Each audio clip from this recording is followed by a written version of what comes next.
official Benjamin Netanyahu is out as Israeli Prime Minister.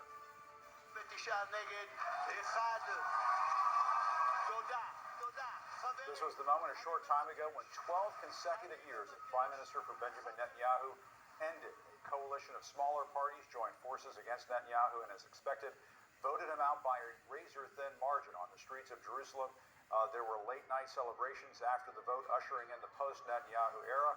Supporters of the new incoming government have rallied in recent days with signs reading, "Bye bye Bibi," using the long-time, now former Prime Minister's nickname. And let's go straight to Jerusalem right now in CNN's Oren Lieberman. Oren, we couldn't keep you out of Jerusalem very long. This is definitely the end of an era, isn't it, with Netanyahu being out, but he's not going out quietly at this point. Not at all. In Benjamin Netanyahu's last speech as Prime Minister just a few hours ago, he spoke obviously mostly in Hebrew, but he had one phrase in English. He said, "We'll be back soon," referring to his government. He lashed out at his rivals after listing his accomplishments.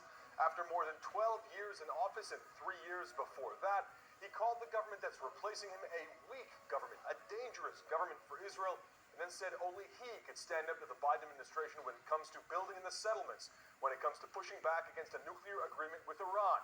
Then it was Naftali Bennett sworn in as Israel's new prime minister. He once worked for Netanyahu. He has now replaced him, promising a very different kind of politics, one of unity, one of agreement. He now leads the most diverse coalition in Israel's history, and he said he'll work to make that a government that works together to advance the interests of everyone in the country.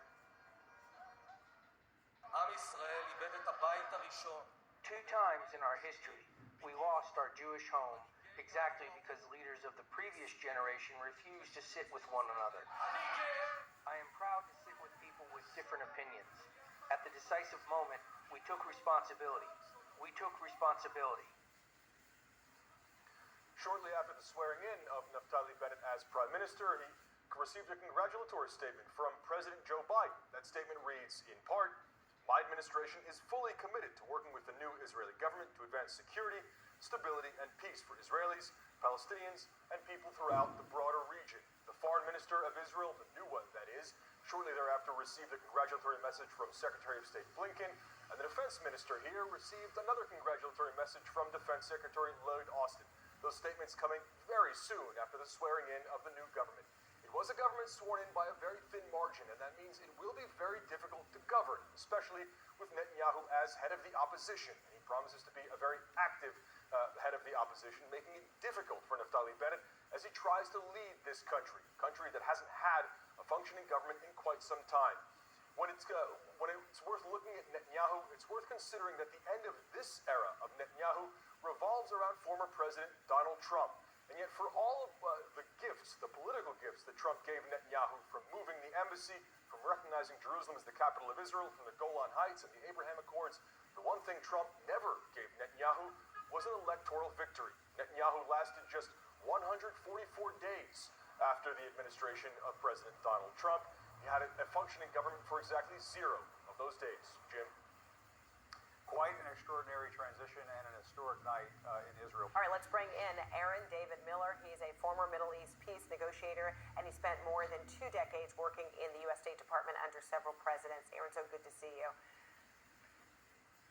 So in his final days, Netanyahu claimed election fraud and has vowed to take down Naftali, again, his former chief of staff. So how stable is this new coalition? Well, the rhetoric sounds all too familiar, Fred. And there's, Netanyahu is not going away. He's going to go into the opposition. There won't be an Israeli Mar-a-Lago. He's going into the opposition. He will head the largest and most coherent political party in the country, Likud.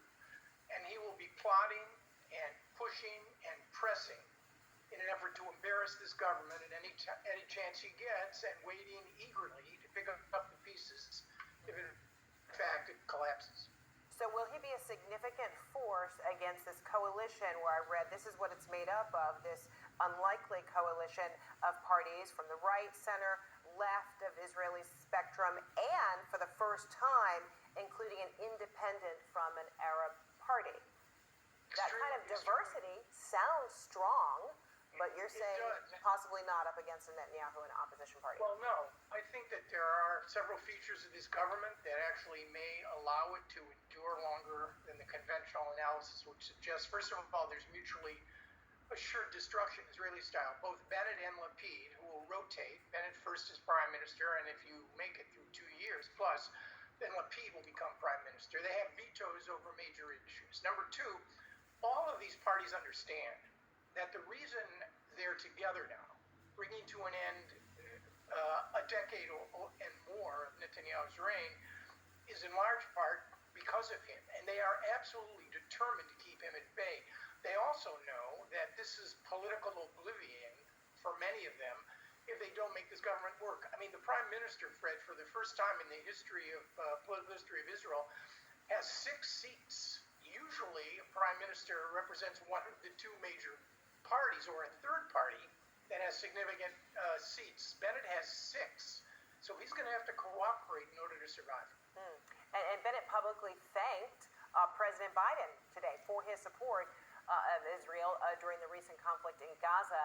Netanyahu's tone in his outgoing speech, well, let's say it was a little different. Listen. A prime minister in Israel must be able to say no to the president of the US in topics that are threats to our existence. So is Biden the linchpin here? Well, it's a big break for Biden. There's no doubt. And you'll notice it took him more than 3 weeks, better part of a month, after he became president in order to reach out to the former prime minister, Mr. Netanyahu, I think within hours. If I'm correct, of Naftali Bennett's government being sworn in, the president issued a statement congratulating him. Now, Biden knows he caught a break. He caught a break because Bennett is not going to play to the Republican base. He caught a break because Bennett is not going to play to the evangelicals.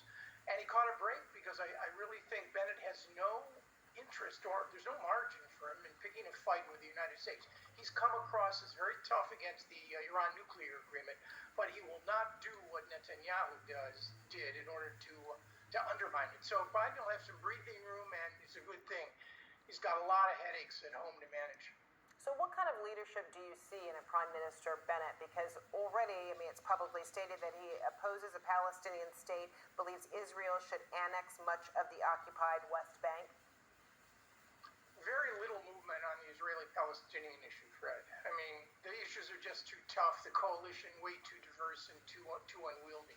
A lot of movement, and you referred to it in the opening, with respect to the Palestinian citizens of Israel. You now have, for the first time in the history, Israel's political history, a small, admittedly, Arab party formally participating in the government when a month ago you had the worst communal violence between Israeli Jews and Arabs since the state was created. So that, I think, is very hopeful, and I think it's very good news. Second, the Israelis really do need to lower the temperature. They've been held hostage by a man who used elections in order to beat his convictions. He remains on trial, Mr. Netanyahu. So I think the temperature is going to go down, and I think this government will get to focus on issues regarding the economy, health, infrastructure. That sounds very familiar too, in an effort to demonstrate that, in effect, there is not only life after Benjamin Netanyahu, there could be progress as well.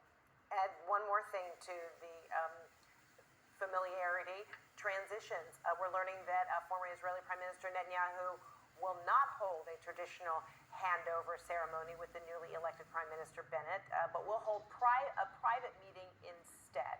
What does that say to you? Well, again, echoes of a situation. A lot of familiarity going on here. I voted for Republicans and Democrats and worked for them, but the reality is that Mr. Netanyahu cannot simply abide in defeat to participate. He will see the new prime minister in a private meeting afterwards, but no rituals for this guy. Aaron David Miller, always good to see you. Thank you so much.